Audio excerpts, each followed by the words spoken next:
FDA worker on truth about So how are fasting you working workouts. out if you ain't got the food in your system? Mr. FDA worker that's talking about performance and hypertrophy, please cite your sources. For context, my name is Colby Wortman. I'm a strength and conditioning coach, a gym owner, a real estate investor. I have trained myself for over 20 plus years. I train athletes 365 days a year. I live, eat, breathe, and shit this stuff. Is that how that goes?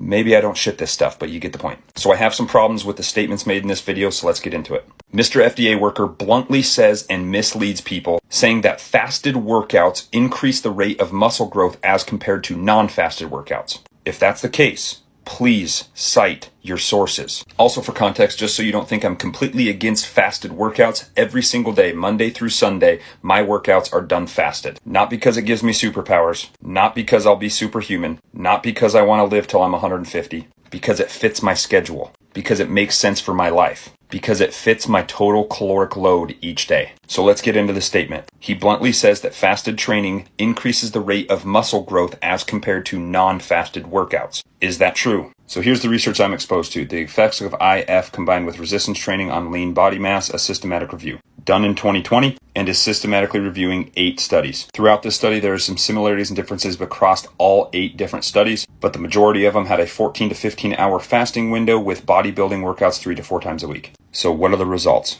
Out of the 8 studies, only 1 reported a statistically significant increase in lean body mass. That doesn't sound like what the FDA worker said. Additionally, we will get to this at the very end, indicates that energy balance may be a potential contributing factor. So you're saying the amount of protein and calories somebody intakes in a day is a main factor.